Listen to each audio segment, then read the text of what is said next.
하나님은 교회를 가족 공동체로 세워주셨습니다. 교회는 영적인 가족 공동체죠. 하나님께서 에덴에서 아담과 하와를 창조하신 후 가정을 이루게 하셨습니다. 그리고 신약에 들어와서 예수님께서 승천하신 후에 이 성도들에게, 사도들에게 성령을 내리심으로 교회가 탄생한 것을 우리가 잘 알 수가 있습니다. 특별히 구약에서 하나님께서는 가정을 창조하시고 또 신약에서는 교회를 창조하심을 통해서 이 가정과 교회의 그 관계를 잘 이해할 때 또 우리가 건강한 교회가 어떤 교회인지, 특별히 하나님께서 우리를 부르신 그 교회, 영적인 가족인 교회를 우리가 볼 수가 있겠습니다. 특별히 사도행전에 나와 있는 초대교회의 모습은 이렇게 이야기를 합니다. 2장 42절에 그들이 사도의 가르침을 받아 서로 교제하고 떡을 떼며 오로지 기도하기를 힘쓰니라. 날마다 모이기에 힘쓰고 집에 모여서 떡을 떼었다라고 얘기를 하죠. 2장 46절에 날마다 마음을 같이하여 성전에 모이기를 힘쓰고 집에서 떡을 떼며 기쁨과 순전한 마음으로 음식을 먹고, 이러한 모습들이 바로 영적인 가족의 모습을 보는 것 같습니다. 또 하나님께서는 특별히 사도 바울을 통해서 우리는 하나님의 그 양자의 영을 받았다고 성경은 말하고 있습니다. 로마서 8장 15절에 너희는 다시 무서워하는 종의 영을 받지 아니하고 양자의 영을 받았으므로 우리가 아빠 아버지라고 부르짖느니라. 바로 주님 안에서 우리는 다 하나님의 아들이요, 우리는 하나님을 아빠 아버지라 부르는 바로 형제 자매라는 것을 우리는 잘 알고 있습니다. 그래서 사도 바울은 특별히 이 교회의 공동체 원들에게 서로를 가족과 같이 대하라라고 이야기를 합니다. 디모데전서 5장 1절 2절에 늙은이를 꾸짖지 말고 권하되 아버지에게 하듯 하며 젊은이에게는 형제에게 하듯 하고 늙은 여자에게는 어머니에게 하듯 하며 젊은 여자에게는 온전히 깨끗함으로 자매에게 하듯 하라. 저는 이러한 가족 공동체인 교회 안에서 특별히 다음 세대와 함께 걷기라는 그런 주제를 가지고 지난 3주간 말씀을 나누고 오늘 마지막 시간으로 같이 나누기를 원하는데, 특별히 이 시간에는 우리가 영적 아비로서 또 영적 부모로서 다음 세대를 세우는 그런 역할에 대해서 같이 좀 생각하면서 나누기를 원합니다. 지난주에는 다음 세대를 우리가 섬기기 위해서 멘토로서 또 스승으로서의 역할을 좀 나누었습니다. 오늘은 그것보다 한 걸음 더 나아가 영적인 그 부모의 역할을 우리가 어떻게 감당할 수 있을까, 저들을 어떻게 우리가 세워나갈 수 있을까 같이 고민하기 원합니다. 사도 바울은 고린도전서에서 이렇게 얘기합니다. 4장 15절에 그리스도 안에서 일만 스승이 있으되 아버지는 많지 아니하니 그리스도 예수 안에서 내가 복음으로써 너희를 낳았음이라. 사도 바울은 믿는 모든 성도들에게 복음으로써 너희를 낳았다라고 이야기를 하면서 그러면서 또 일만 스승은 있으되 아버지는 많지 않다라고 도전을 하고 있습니다. 그래서 저는 이 다음 세대를 또 사역하고 또 같이 생각할 때 지금 이 시대에 필요한 역할이 뭘까라고 생각했을 때 바로 이 영적인 부모의 역할이 필요하다라고 생각이 들었습니다. 특별히 오늘 읽었던 본문에 나오는 디모데와 사도 바울은 이 디모데가 이 바울의 또 수제자이지만 또 영적인 아들이었습니다. 디모데는 사도 바울이 1차 선교 여행 중 루스드라는 지방에서 만나고 또 그 만남을 통해서 또 이 디모데가 예수님을 영접하고 또 바울과 함께 동역하며 하나님의 일을 감당하였습니다. 또한 이 많은 세월을 바울과 함께 보내면서 또 바울이 받은 고난도 당하고 또 예배소에서 목회도 하는 등 그런 이 디모데와 바울은 아주 각별한 사이였고, 특히 바울이 디모데에게 나의 사랑하는 아들이라고 고백할 정도로 바로 이 영적인 아비와 또 영적인 아들의 관계를 우리가 볼 수가 있겠습니다. 그래서 저는 오늘 본문을 통해서 이 디모데와 이 사도 바울의 관계를 통해서 우리가 과연 어떻게 영적 아비로서의 역할을 감당할 수 있을까 몇 가지를 나누기로 합니다. 첫 번째, 영적 아비는 사랑으로 다음 세대를 이끌어갑니다. 부모 자식 간의 관계에서 중요한 것은 사랑이지요. 또 기독교의 핵심 가치 역시 사랑일 것입니다. 그래서 사도 바울은 그의 서신서에서 디모데를 향하여 다음과 같이 말하죠. 디모데후서 1장 2절 상반절에 보시면 사랑하는 아들 디모데에게 편지하노니. 또한 고린도 성도들에게 디모데에 대해서 이렇게 소개를 합니다. 고린도전서 4장 17절에 이로 말미암아 내가 주 안에서 내 사랑하고 신실한 아들 디모데를 너희에게 보내었으니. 이 사도 바울은 이게 디모데를 소개하거나 또 디모데를 부를 때 항상 사랑하는 나의 아들이라고 그렇게 고백을 합니다. 그래서 바로 이 부모와 자식 간의 가장 큰 특징 중에 하나가 바로 사랑이지 않습니까? 우리가 사랑을 통해서 사람을 변화시키고 또 진정한 사랑해야만이 이게 사람에게 또 영향력을 주는 그런 원동력이라고 할 수가 있겠습니다. 말씀을 준비하면서 페이스북을 통해서 또 미국에 실제로 일어났었던 일을 전해 듣게 되었습니다. 혹시 가보셨는지 모르겠는데 미국 하와이주에 가면은 이 카우아이라는 그런 섬이 있습니다. 작은 섬인데 이 섬은 이렇게 관광 명소고 또 이렇게 자연이 너무 아름다워서 영화에 많이 배경으로 나오는 그런 섬입니다. 그러나 이게 1950년대에만 해도 이 섬 주민들은 지독한 가난과 질병 또 이 범죄자, 알코올 중독자 등 그런 이렇게 아주 열악한 그런 환경 가운데 있었다고 합니다. 그리고 교육도 제대로 이루어지지 않아서 이 청소년들이 많이 이렇게 비행 청소년들이 많이 이렇게 생기고 그랬던 그런 섬인데, 그래서 이 미국에서 이 대대적으로 이 섬을 대상으로 사회 연구에 들어갑니다. 특별히 1955년에 태어난 신생아 833명을 대상으로 자그마치 40년 동안 그들의 삶을 추적하면서 그들의 삶에 있는 모든 그런 연구를 하고 또 모든 그런 데이터를 이렇게 수집하게 됩니다. 그래서 이 연구의 목적은 뭐냐? 한 인간이 어머니의 뱃속에서부터 겪는 여러 가지 건강상의 문제, 사건, 사고, 가정 환경, 사회 환경, 경제적 환경이 과연 어른이 될 때 어떤 영향을 미치는가? 그런 연구를 이제 시작을 하는데 그 결과는 예상했던 대로 참 많은 수가 참 어렵고 또 동일하게 열악한 환경에서 또 이렇게 동일하게 그런 어떤 부정적인 그런 결과를 낳는데, 특별히 이 833명 중에 더 추려서 201명을 좀 연구하게 됐는데 그들은 그 중에서 더욱더 그 심한 그런 극단적인 열악한 환경에서 자랐던 그런 사람들입니다. 대부분이 부모님들이 이혼하거나 헤어지고 또 경제적으로 극빈하였고 또 가정 불화가 심하고 또 아빠나 엄마가 알코올 중독자나 그런 정신병 질환을 앓고 있는 그 201명을 대상으로 좀 조상을 했는데, 근데 놀랍게도 이 201명 중에 3분의 1이 예상했던 것과 달리 정상적인 그런 삶을 살고 있었다는 것이죠. 약 70명 가량이 우리 생각했던 그 열악한 환경과는 달리 오히려 유복한 가정에서 생활한 것과 전혀 다르지 않게 그런 삶들을 살고 있었다고 합니다. 그 중에 한 아이는 엄마가 16살 때 그 아이를 낳습니다. 그리고 16살 때 아이를 낳자마자 섬을 떠나버립니다.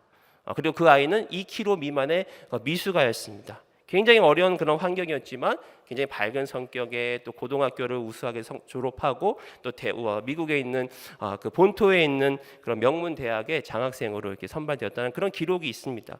그래서 도대체 이 70명은 도대체 무엇이 이 70명의 인생을 바꿨는가라고 깊이 연구를 하면서 특별히 그 미국의 웨미 워너 교수는 다음과 같은 결론을 냅니다.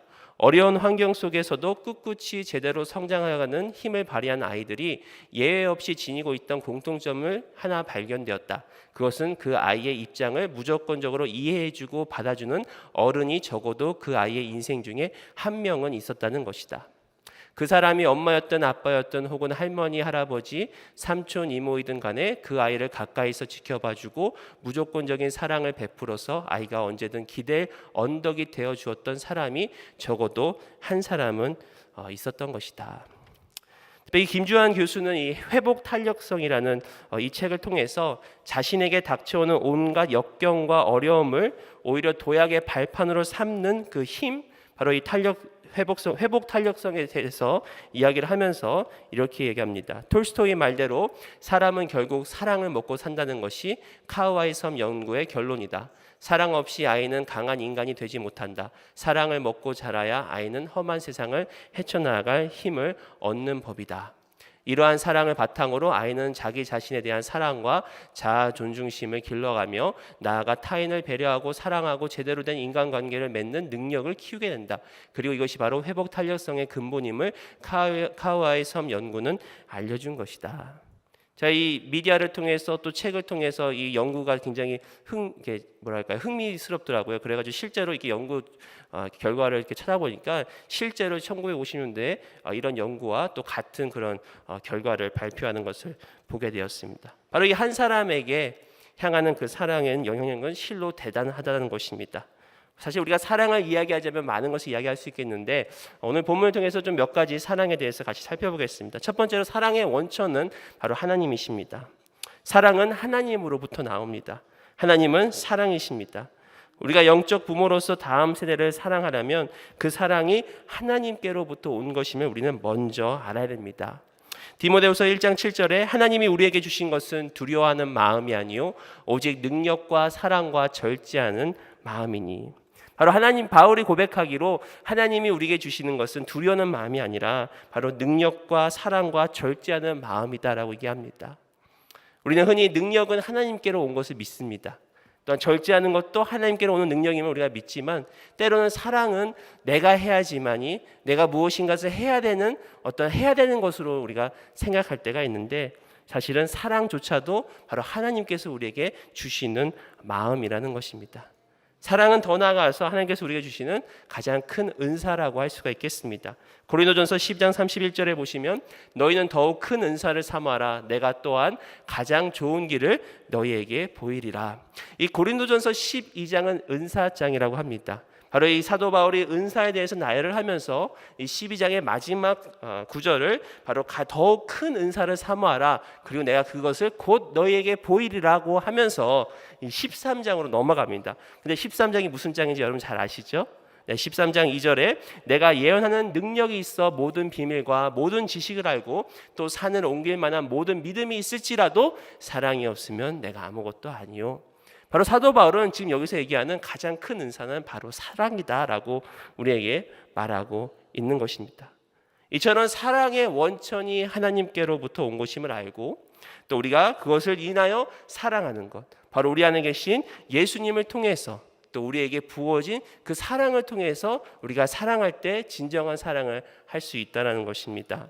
로마서 5장 5절에 소망이 우리를 부끄럽게 하지 아니함은 우리에게 주신 성령으로 말미암아 하나님의 사랑이 우리 마음에 부은 바 됨이니. 바로 하나님의 사랑이 우리에게 부은 바 되었을 때, 그리고 특별히 여기서는 바로 하나님의 사랑이 성령으로 말미암아 우리에게 부은 바 되었을 때, 즉 우리가 성령으로 충만하시고 또 우리 안에 성령이 또 예수 그리스도께서 안에 계시다는 것을 알고 그 힘으로 예수 그리스도의 사랑으로 사랑할 때 바로 영적 아비로서의 사랑을 할 수 있다는 것입니다. 제가 지난 3주 동안 어떻게 하다 보니까 제 얘기를 조금씩 하게 됐는데 이번에도 좀 제 얘기를 좀 해야 될 것 같습니다. 혹시 기억하시는지 모르겠지만 지난 주에 말씀 나누면서 하나님께서 저를 이제 다른 사역으로 옮기시지 않았습니까? 그래서 처음으로 우리 2세 중학생들을 이제 제가 섬기게 되었습니다. 사실 청년 때는 제가 주로 이렇게 청년부에 있었기 때문에 우리 교육부에서 잘 이렇게 그런 경험이 없었고, 또 혹시 여러분 들으셨는지 모르겠지만 이 북한의 김정은이 남한을 쳐들어오지 못한 이유 중에 하나가 한국의 중학생들 때문이라고 그렇게 얘기를 하고 있다는데 혹시 들어보셨습니까? 네. 이 중학생들의 이 질풍노도의 시기를 겪고 있는 우리 중학생들을 만나니까, 또 특별히 이 미국 문화의 그 2세 우리 아이들을 만나니까 굉장히 문화 충격이 좀 있었습니다. 이렇게 뭐 이렇게 부르는데 뭐 전도사님이라 부르지도 않고 그냥 제 이름 막 부르고, 또 영어는 존댓말 반말이 없잖아요. 그래서 이렇게 말하면 꼭 반말하는 것 같고 그래서 참 말도 참 안 들었습니다. 또 저도 그때는 20대라서 굉장히 혈기왕성했습니다. 그래가지고 이렇게 말 안 듣는 우리 아이들을 어떻게 해야 되나 그러면서 많이 꾸짖기도 하고 나무라기도 하고, 한 번은요 제가 부활절 예배였던 것 같습니다. 예배 앞에서 예배 드리면서 찬양을 인도하다가 우리 아이들이 너무 떠들어서 제가 찬양을 멈추고 그 자리에서 아이들을 혼낸 적이 있습니다. 지금 생각하면 굉장히 부끄러운 일이지만 그만큼 좀 이렇게 어떻게 우리 2세 자녀들하고 잘 안 맞더라고요. 근데 또 우리 2세 자녀들 이야기를 들어보니까 우리 2세 자녀들도 적지 않은 그런 상처가 있었습니다. 특별히 이 목회자에 대한 상처가 있었습니다. 목회자가 너무 자주 바뀌는 바람에 우리 자녀들이 그것을 통해서 상처를 얻게 되고 또 그것을 통해서 목회자에게 마음을 잘 안 열었다는 것입니다. 제가 그 당시에 어느 고등학생을 만났습니다. 근데 그 학생이 졸업하면서 저에게 이런 고백을 합니다. 전도사님, 제가 지난 중고등부 6년 동안 전도사님만 6번 만났어요. 거의 1년에 한 번씩 전도사님이, 물론 타이든 자이든 어떠한 그런 이유이든지 간에 그렇게 자주 바뀌니까 사실 우리 아이들이 참 마음이 좀 이렇게 닫아지고 또 마음이 어려워졌습니다. 그렇게 한 1년 동안 사역을 하는데 이걸 어떻게 해야 되나 하나님께 기도하면서, 하나님 저를 이러려고 보내주셨습니까? 라고 기도하면서 계속 하나님께 도움을 구하고 지혜를 구했는데 한 번은 그 겨울 수련회였던 것 같습니다. 겨울 수련회 가서 그 강사 목사님께 이제 저와 제 아내가 이제 기도를 좀 받는 그런 시간이 있었는데 기도를 해주시면서 자꾸만 저한테 그 spiritual father라는 얘기를 많이 해주시더라고요. 그럼 저에게 그러시는 거예요. 당신이 바로 저 아이들의 영적 아버지입니다. 저는 그때 이거 기도를 들으면서 마치 이게 하나님께서 저에게 마음 가운데 그런 말씀을 해주시는 것 같아요. 근데 참 신기하게도 그렇게 기도를 받고 또 그런 말씀을 내가 마음에 품었을 때요, 우리 아이들이 정말 사랑스러워졌습니다. 얼마 전까지만 해도 전혀 이게 안 되던 게 그냥 무조건적으로 이렇게 이뻐 보이는 거예요. 사랑스러워지고 이뻐 보이고. 별로 안 믿으시는 것 같은데요. 진짜 그랬습니다. 그래가지고 이렇게 야단치던 것도 줄어들게 되고 그냥 품어주게 되고 웃게 되고. 그런데 그렇게 이렇게 사랑하다 보니까 아이들도 점점 저의 마음을 알아주고 또 교회에서 잘 이렇게 성장하는 것을 보게 되었습니다. 그래서 제가 그렇게 6년 정도를 우리 자녀들과 같이 사랑하면서 보냈는데, 그러고 나서 이렇게 졸업한 학생들을 보면은 너무 교회를 사랑하고 또 저와 같이 목회자가 되겠다는 학생들도 많이 이렇게 생기고, 결국은 제가 무엇을 가르치고 어떠한 사역을 했다기보다 그냥 하나님이 저에게 주셨던 그 영적 아비의 그 마음이 그대로 흘러서 우리 자녀들을 이렇게 사랑할 수 있지 않았는가, 그런 생각이 들면서 항상 그때 그 마음을 늘 간직하려고 노력을 하고 있습니다. 그러면서 깨달았던 것이 사랑도 내 힘으로 할 수가 없구나. 정말 사랑도 하나님께서 부어 주셔야지만 그렇게 사랑을 할 수 있구나. 그래서 우리 사랑하는 성도 여러분, 우리 다음 세대를 또 우리 자녀들을 섬길 때 바로 아버지로부터 부어진 바 되는 그 사랑으로 섬기시길 축복합니다. 두 번째, 사랑은 깊이 생각하며 관심을 갖는 것입니다. 디모데후서 1장 3절에 보니까 내가 밤낮 간구하는 가운데 쉬지 않고 너를 생각하여 청결한 양심으로 조상적부터 섬겨오는 하나님께 감사하고. 이 바울은요, 디모데를 무척이나 사랑했습니다.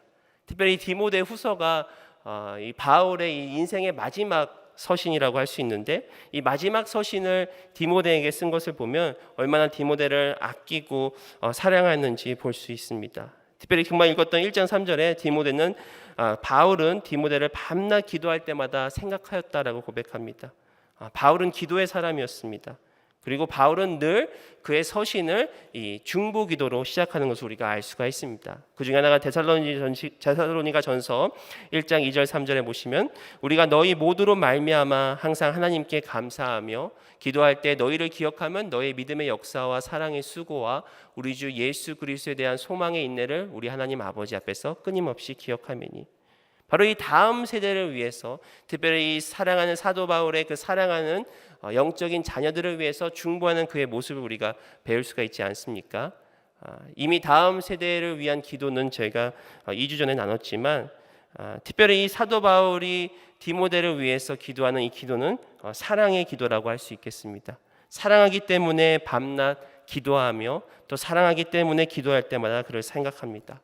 누군가를 깊이 생각한다는 것은 결국 누군가에게 깊은 관심을 갖는 것이라고 할 수 있겠습니다. 우리는 관심이 있기 때문에 기도할 때마다 생각하고 기억한다는 것이죠.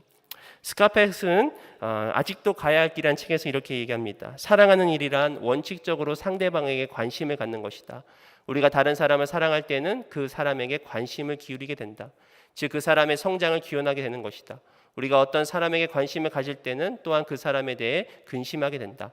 누군가에게 관심을 기울이는 행동은 우리 자신의 의식을 변화시키는 노력을 필요로 한다.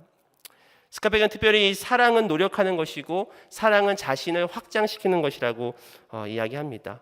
물론 우리가 사랑하기 위해서 우리의 이기적인 자아를 내려놓고 또 사랑하기 위해서 우리가 어느 정도 돌봄과 관심의 노력은 필요하지만, 아까도 말씀드렸지만 바로 하나님께서 우리에게 그러한 사랑을 부어주셨을 때 그것이 우리의 사랑의 원동력이 되어서 우리가 다른 사람들을 돌봐주고 다른 사람에게 관심을 가져주고 이 사도 바울과 같이 밤낮으로 기도하면서 생각하고 또 기억하는 그런 사랑의 관계를 우리가 맺어나갈 수 있다는 것입니다.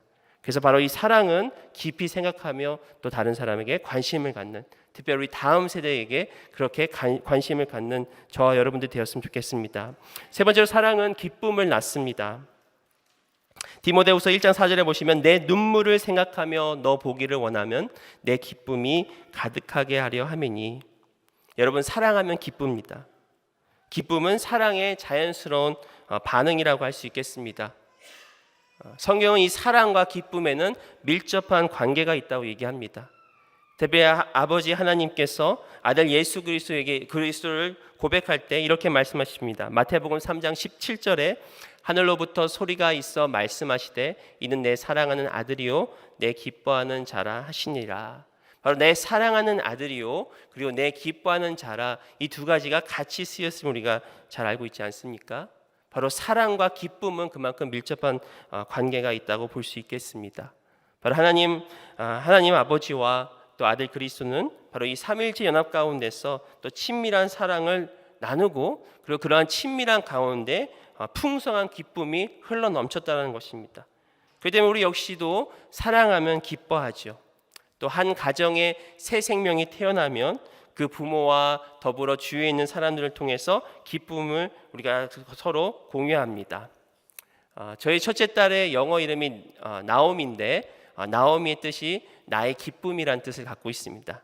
우리가 첫째 딸을 하나님께 선물을 받았을 때 그것이 얼마나 우리의 기쁨이 되었던지, 그래서 이게 영어 이름을 나옴이라고 지었습니다. 마찬가지로 우리가 사랑하는 사람들과 함께 있을 때 기쁨이 넘치죠. 그리고 함께 교제할 때 즐겁습니다. 바울은 디모데를 그리워하면서 또 디모데를 보고 싶어 합니다. 그리고 이 디모데가 마지막 바울과 헤어졌을 때 흘린 눈물을 기억한다라고 고백합니다. 우리 교회 가족원들도 마찬가지죠. 우리가 모일 때 이와 같이 기쁨이 넘치고, 또 우리가 먼저 예배를 통해서 또 하나님과 또 관계를 통해서 우리가 기쁨이 넘치고, 또 사랑하는 성도들 간의 관계를 통해서 이런 기쁨이 넘치지 않습니까? 또한 우리가 다른 영적인 우리가 부모가 되어서 또 다음 세대를 사랑할 때 역시 이 사랑 또한 우리가 기쁨을 나누는 것을 우리가 기억하기를 원합니다. 네 번째로 사랑은 신뢰하는 것입니다. 디모데후서 1장 5절에 보시면 이는 내 속에 거짓이 없는 믿음이 있음을 생각함이라. 이 믿음은 먼저 내 외조모 로이스와 내 어머니 유니게 속에 있더니 내 속에도 있는 줄을 확신하노라. 바울은 디모데 안에 거짓이 없는 믿음이 있음을 확신한다라고 고백합니다. 바로 바울은 디모데를 사랑함과 동시에 디모데를 신뢰하는 것을 알 수가 있습니다. 그래서 디모데가 젊은 목회자임에도 불구하고 그와 같이 동역하고 또 그를 에베소 교회의 목회자로 세우는 것을 알 수 있습니다. 디모데전서 4장 12절에 누구든지 내 연소함을 업신여기지 못하게 하고 오직 말과 행실과 사랑과 믿음과 정절에 있어서 믿는 자에게 본이 되어 내가 이를 때까지 읽는 것과 권하는 것과 가르치는 것에 전념하라. 바로 이 바울이 연소함을 업신여기지 못하게 하면서 비록 바울이 디모데가 젊은 목회자일지라도 바울이 디모데를 세우고 또 디모데에게 사역을 맡기는 그 모습이 저와 젊은 목회자로서 이러한 격려와 신뢰가 얼마나 큰 힘이 되고 또한 사랑을 느끼는지 이렇게 공감할 수 있습니다. 아직은 젊기 때문에 많이 부족하고 때로는 어리석고 실수할 때도 있지만 끝까지 신뢰해주고 끝까지 믿어주고 또 그 안에 장점들을 말해주는 것이 그것이 바로 우리로 하여금 사랑을 느끼게 하고 또 더 나아가서는 성장하게 한다는 것입니다. 지난 우리 주일에 베드로 설교를 통해서 사람은 비난과 멸시로 바뀌지 않고 사랑과 인정과 칭찬과 격려를 변화한다는 것을 우린 잘 알고 있습니다. 바로 우리 다음 세대에게 필요한 것 중 하나가 이러한 신뢰와 격려가 아닐까 생각이 듭니다. 믿어주는 것이죠. 그런데 믿기 전에 해야 할 일이 있습니다. 그것은 잘 들어주는 것입니다. 경청해 주는 것입니다. 경청하는 것은 또한 존중한다는 그런 의미를 가지고 있겠습니다. 누군가가 나를 들어주고 누군가가 나를 존중해 줄 때 그 사람은 변화할 수 있다는 것이죠. 가끔 우리 자녀들을 키우다 보면은 이렇게 말도 안 되는 그런 실수를 할 때가 있지 않습니까? 또 말도 안 되는 그런 장난을 칠 때가 있지 않습니까? 얼마 전에 저희가 집에서 그 베이라 피시라고 그러죠. 이렇게 물고기 한 마리를 이렇게 키우다가 죽었습니다. 제 첫째 딸이 이렇게 애지중지하게 키우고 이렇게 매주 물도 갈아주고 밥도 매일 줬는데 너무 많이 먹어서 그런가 죽은 것 같습니다. 근데 제 아내가 잠시 자리를 이렇게 자리를 뜬 순간 우리 둘째 딸이 그 죽은 고기가 있는 어항에다가 남은 밥통을 모두 쏟아버렸습니다. 원래 우리 아이들이 이렇게 장난치고 또 이렇게 그런 실수들을 하지 않습니까? 사실 뭐 이렇다면 우리가 자연적으로 그냥 나무라 하고 왜 했니라고 얘기를 할 텐데 제 지혜로운 아내가 둘째 딸에게 물어봤답니다. 왜 그랬니? 그랬더니 제 둘째 딸이 이런 얘기를 합니다. 혹시 이 고기가 밥을 많이 먹고 다시 살아났으면 좋겠어서 그렇게 밥을 줬다라는 것이죠. 어떻게 보면 그런 이게 황당한 행동에 좀 우리가 당황스럽기도 하지만 또 그런 어린 아이의 그런 순수한 마음에 좀 대견스럽지 않습니까? 만약에 그렇게 아이에게 물어보지 않고 그 아이의 이야기를 듣지 않았더라면 우리는 그 순간을 그냥 지나쳐 버렸겠지요.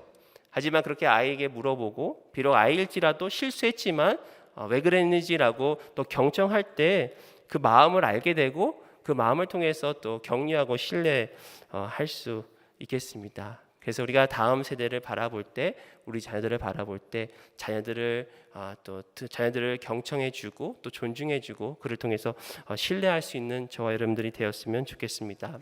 다섯 번째로 사랑은 표현하는 것입니다. 사도 바울은 디모데를 향한 그의 사랑을 아주 잘 표현하는 사람입니다. 본문 2절에서 보면은 사랑하는 아들 디모데에게 편지한다라고 표현을 하고요. 또 아까도 말씀드렸지만 고린도전서에 보시면은 바로 이 내가 주 안에서 내 사랑하고 신실한 아들을 너에게 보낸다. 또 이 뒤에 고린도후서 4장 9절에 보시면은 너는 어서 속히 내게로 오라라고 고백을 합니다. 어떤 이 디모데를 향한 그 사도 바울의 그 사랑의 표현을 우리가 여기저기서 볼 수가 있는데요. 그래서 사랑은 이렇게 표현하는 것이고 사랑은 표현을 통해서 우리가 서로 확인할 수 있지 않습니까? 근데 우리는 좀 이렇게 사랑의 표현에 좀 약한 것 같습니다. 특별히 이 한국적인 문화가 그래서 그런지 사랑한다는 표현을 쓰는 게 참 때로는 어색할 수 있습니다. 하지만 이 적절한 사랑의 표현은 또 상대방으로 하여금 그 사랑을 알고 잘 성장하게 만든다는 것입니다. 이런 사랑의 표현에 대해서 이렇게 생각하면서 여러분 잘 아시지만 게리 채플먼의 그 사랑의 5가지 언어에 대해서 좀 생각해 보게 되었습니다. 한 아이가 사랑받는다고 느끼게 하려면 그의 독특한 사랑의 언어를 사용해야 한다. 모든 아이는 사랑을 느끼는 자신만의 독특한 방식이 있다. 아이들이 사랑의 감정을 전달하고 이해하는 데는 기본적으로 5가지 방법이 있다. 즉 스킨십, 인정하는 말, 함께하는 시간, 선물, 봉사다. 바로 이 스킨십, 신체적 접촉, 또 인정하는 말, 함께하는 시간, 또 선물과 봉사의 이 다양한 5가지 언어를 통해서 우리가 사랑의 감정을 주고받고 또 사랑을 잘 표현할 수 있다는 것이죠. 그렇기 때문에 상대방을 사랑하기 앞서서 이 5가지의 언어에 대해서 좀 우리가 알 필요가 있지 않습니까? 그러면서 게리 채플먼은 이렇게 얘기합니다. 자녀의 사랑을 언어로 말함으로써 그들의 감정의 탱크를 사랑으로 채울 수 있다. 그들의 감정의 탱크가 비었을 때보다 그들이 사랑받고 있다고 느낄 때 훈계하기가 훨씬 수월하다. 모든 아이는 유아기나 사춘기에 반항하는 시기에 자기를 지탱해주는 감정의 저장 탱크를 가지고 있다. 자동차에 기름을 채워야 차가 힘을 받는 것처럼 우리 자녀들도 감정의 탱크가 채워져야만 그들의 잠재력을 발휘할 수 있다. 우리는 이른바 무조건적인 사랑으로 자녀들의 감정의 탱크를 채워줘야 한다. 왜냐하면 진정한 사랑은 언제나 무조건이기 때문이다. 무조건적인 사랑은 자녀가 무엇을 하든 상관하지 않고 그들을 있는 그대로 받아들이고 인정하는 것이다. 우리가 자녀들에게 이 무조건적인 사랑을 통해서 또 이 5가지 사랑의 언어를 통해서 우리가 그들의 감정의 탱크를 채워줄 수 있다라고 게리 채플먼은 얘기하고 있습니다. 혹시 여러분 주위에 있는 우리 자녀들 또 주위에 있는 젊은 세대들의 사랑의 언어를 알고 계십니까? 제가 이것을 준비하면서 제 첫째 딸에게 물어봤습니다. 너의 사랑의 언어는 뭐니? 이렇게 얘기하면 잘 모를 것 같아서 이 5가지 이제 고르라고 했습니다. 가장 뭐가 좋으냐 했더니 첫째 딸은 인정하는 말이 제일 좋다고 그러더라고요. 둘째는 사실 물어보는데 너무 수준이 높아가지고 대답을 못하더라고요. 근데 제가 자세히 관찰한 결과 선물인 것 같아요. 제가 얼마 전에 이렇게 선교를 다녀왔는데 첫째 아이는 저에게 안기는데 둘째 아이는 보지도 않고 제 손을 먼저 봅니다. 뭘 갖고 왔나. 셋째는 잘 모르겠습니다. 지금까지는 좀 먹는 것 같습니다. 먹는 것. 농담이고요.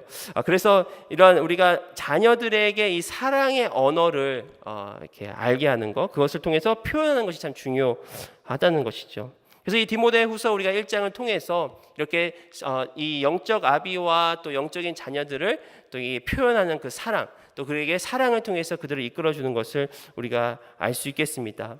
또 두 번째 영적 아비는 다음 세대와 함께 복음에 참여합니다. 바울은 복음 전하는 사명을 가지고 그의 인생을 헌신합니다. 그리고 그에게는 수많은 동역자들이 있었고 또 이 동역자들은 바울과 함께 복음에 참여하는 자들이었습니다. 그래서 바울과 디모데는 이 사랑으로서의 또 아들과 아버지의 관계일 뿐만 아니라 바로 복음의 동역자였음을 우리가 잘 알고 있지 않습니까? 그래서 빌립보서 2장 22절에 디모데의 연단을 너희가 안 하니 자식이 아버지의 함과 같이 나와 함께 복음을 위하여 수고하였느니라. 그래서 오늘 본문을 통해서 이 복음에 참여하는 또 디모데와 또 바울의 이 복음은 무엇인가? 첫 번째로 복음은 바로 고난이라는 것입니다. 디모데후서 1장 8절에 그러므로 너는 내가 우리 주를 증언함과 또는 주를 위하여 갇힌 자 된 나를 부끄러워하지 말고 오직 하나님의 능력을 따라 복음과 함께 고난을 받으라. 바로 바울은 디모데에게 현재 자신이 처해 있는 상황들, 특히 감옥에 갇혀 있는 상황에 대해서 부끄러워하지 말라라고 권면합니다. 바로 자신이 주를 위하여 갇힌 바 되었기 때문에 주를 위하여 받는 고난에 대해서 그렇게 이야기를 한다는 것이죠. 바로 고난은 복음과 함께 온다는 것을 우리는 기억해야겠습니다. 또 두 번째로 복음은 바로 은혜입니다. 디모데후서 1장 9절에 하나님이 우리를 구원하사 거룩하신 소명으로 부르심은 우리의 행위대로 하심이 아니요 오직 자기의 뜻과 영원 전부터 그리스도 예수 안에서 우리에게 주신 은혜대로 하심이라. 바로 바울은 은혜의 복음을 디모데에게 상기시켜주고 있습니다. 복음은 바로 우리의 행위대로 아니라 오직 하나님 아버지의 거룩하신 소명으로 또 하나님의 뜻으로 된 것이라고 이야기를 합니다. 결국 이 모든 것이 그리스도 예수 안에 이루어진 것이라고 이야기를 하지요. 그렇기 때문에 저는 복음을 이야기할 때 바로 이 은혜와 또 그리스도 예수가 가장 중요하다라고 생각합니다. 은혜를 온전히 깨닫고 그리고 오직 예수 그리스도의 중심으로 사는 것이 진정한 복음이라는 것입니다. 바로 복음은 예수 그리스도십니다. 그래서 우리가 오직 그 은혜와 예수 그리스도의 중심의 삶, 특별히 이것을 우리 다음 세대도 동일하게 전수해 줘야 된다는 것입니다. 영적 아비로서 우리가 그들을 사랑함과 동시에 바로 진정한 복음이 무엇인지, 특별히 이 은혜의 복음과 예수 그리스도 중심의 복음을 우리 자녀들에게 잘 가르쳐 줘야 된다는 것입니다.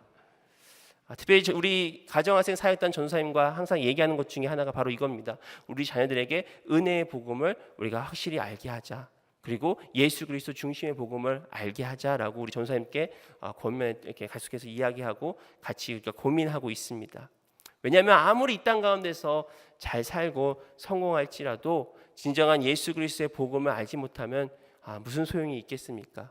그렇기 때문에 바로 이 다음 세대들에게 바로 이 복음의 은혜를 깨닫게 하는 것이 또 우리로서 또 영적인 아비로서 부모로서 해야 할 일이라고 생각합니다. 세 번째는 바로 복음의 영광입니다. 디모데후서 1장 10절에 이제는 우리 구주 그리스도 예수의 나타나심으로 말미암아 나타났으니 그는 사망을 패하시고 복음으로써 생명과 썩지 아니할 것을 드러내신지라. 바로 이 모든 것들이 예수 그리스도 나타남으로 또 바로 이 복음의 영광이 바로 사망을 패하고 생명과 썩지 아니할 것으로 드러날 것이다 라고 사도 바울은 디모데에게, 그의 사랑하는 디모데에게 이야기를 하고 있습니다. 바로 이 복음의 영광이 비록 옥에 갇혀 매임을 당하고 있는 바울과 또 그와 함께 고난을 겪고 있는 디모데, 또 수많은 성도들을 하여금 바로 소망을 품게 하고 또 앞을 바라보게 하고 주님을 바라보게 하는 그런 영광의 그 삶을 이야기한다는 것이죠. 데살로니가전서 2장 11절 12절에 너희도 아는 바와 같이 우리가 너희 각 사람에게 아버지가 자기 자녀에게 하듯 권면하고 위로하고 경계하노니 이는 너희를 부르사 자기 나라와 영광에 이르게 하시는 하나님께 합당히 행하게 하려 함이라. 바로 하나님 나라의 그 영광에 이르게 하시는 그 하나님, 바로 우리가 아버지로서 자녀들에게 권면하고 위로하고 또 경계하는 것이 바로 이 복음의 영광을 위해서 우리가 한다는 것입니다. 그렇기 때문에 우리가 마음 가운데 갖고 있는 그 소원은 바로 우리가 하나님을 다음 세대와 함께 하나님을 섬기고 또 같이 복음의 일꾼이 되는 것입니다. 우리가 이게 글로벌 시대라고 해서 이제 우리 교회가 또 새성전에 가고 또 우리 지역에 있는 커뮤니티를 섬기다 보면은 이 멀티 에트닉이라고 그러죠. 이 다문화 사역들이 이루어져야 될 것입니다. 근데 저는 이 다문화 사역과 더불어서 이 멀티 제너레이션, 다세대 사역도 필요하다라고 생각합니다. 바로 지난주 잠깐 말씀드렸지만 우리 자녀들이 부모로부터 가장 잘 배울 수 있는 것은 바로 본이라고 생각합니다. 사도 바울도 그의 영적인 자녀인 고린도 성도들에게 다음과 같이 권면합니다. 내가 그리스도를 본받는 자가 된 것 같이 너희는 나를 본받는 자가 되라. 사도 바울은 그리스도를 본받는 그의 모습과 동일하게 그리고 복음을 위해서 전제하는 그 모습을 본받으라라고 우리 고린도 성도들에게 권면하고 있습니다. 그러므로 다음 세대를 우리가 섬기면서 각 마음 가운데 있는 바람은 바로 우리 1세들이 조금 더 다음 세대의 그 사역장으로 우리가 들어오셨으면 합니다. 현재 저희 가정학생 사역단에서도 늘 부족한 것 중에 하나가 바로 교사들입니다. 교사들이 늘 부족해서 우리 아이들을 잘 섬기고 잘 양육해야 되는데 항상 그 일손이 부족합니다. 제가 이게 미국 교회를 가끔 방문할 때마다 특별히 주일학교 사역을 볼 때마다 한 가지 마음에 감동이 되는 것이 이 미국에 있는 주일학교에는 이 봉사자들이 참 이렇게 나이 드신 분들이 참 많이 계십니다. 그분들은 적게는 10년, 20년 또 30년 가까이 그 자녀들을 이렇게 양육하고 기르는 그런 많은 모습들을 보게 됩니다. 물론 우리 교회도 우리 권사님들이나 또 많은 분들이 또 기도해 주시고 또 사랑해 주시고 또 섬겨 주시지만 좀 더 나아가서 우리 자녀들과 함께 우리 같이 하나님 나라를 꿈꾸면 또 하나님 나라를 위해서 우리가 일꾼이 되면 복음의 일꾼이 되면 좋지 않을까라는 그런 생각을 갖고 있습니다. 그래서 바로 이 디모데가 바울과 함께 복음에 참여했듯이 우리 1세와 2세대 다음 세대들이 같이 복음에 참여하는 그런 하나님의 일꾼들이 되기를 축복합니다. 하나님의 은혜를 의지함으로 다음 세대의 영적 부모의 역할을 감당하시기 바랍니다. 우리에게는 영원한 아버지가 계십니다. 우리는 때로 육적이든 또 영적이든 부모로서 가끔 실수하고 또 실패까지도 합니다. 그러나 우리의 아버지는 우리를 절대로 실망시키지 않으십니다. 그렇기 때문에 우리는 우리 아버지의 하나님의 그런 은혜를 붙잡고 나아가야 됩니다.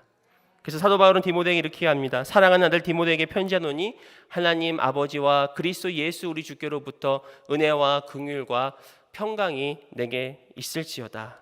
바로 이 은혜와 긍휼과 평강이 디모데에 있기를 비는 그러한 사도 바울의 모습을 통해서 바로 이 동일한 축복이 우리 성도님들 가운데 또 우리 다음 세대를 섬기는 또 영적인 부모가 되고자 하는 분들 가운데 있기를 소원합니다. 게리 체프먼은 이렇게 얘기합니다. 은혜를 베풀기 위해서는 당신이 먼저 은혜를 받아야 한다. 은혜를 받기 위해서는 은혜를 절대적으로 사모해야 한다. 공로 없이 주시는 하나님의 은혜가 없다면 우리는 희망이 없는 존재이다.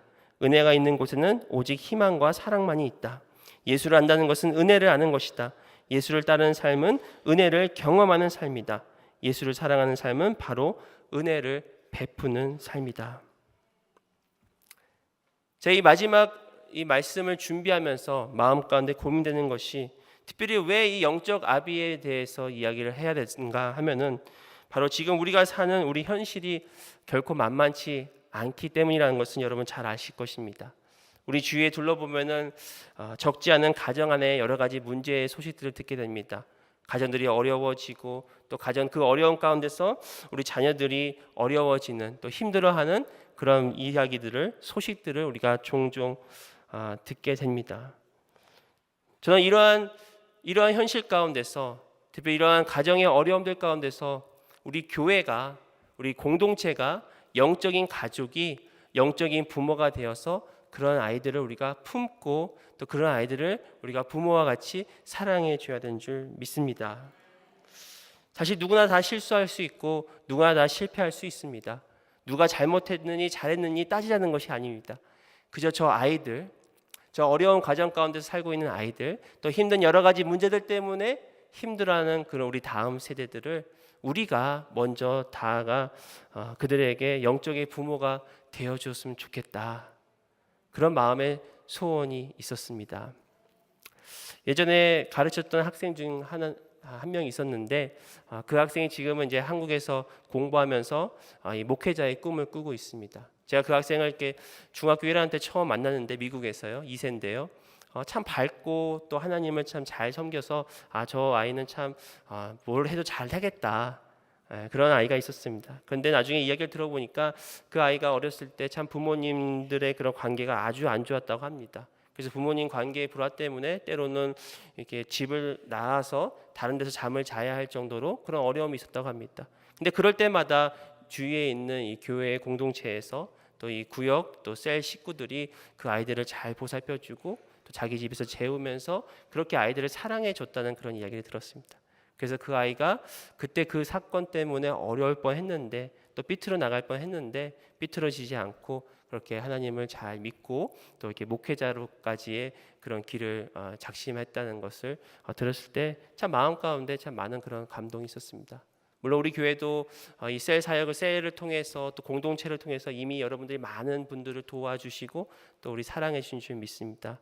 근데 우리가 한 번 더 우리가 고민해야 될 것은 정말 이러한 이 가정이 도전을 받는 이런 시대 가운데 우리가 영적인 가족으로서 우리 다음 세대를 더욱더 우리가 품고 특별히 영적인 아비로서 영적인 부모로서 그들을 우리가 사랑할 때 우리 다음 세대가 정말 온전히 서가며 또 우리가 계속해서 주의 일을 감당하되 넉넉히 감당할 줄 믿습니다. 같이 한번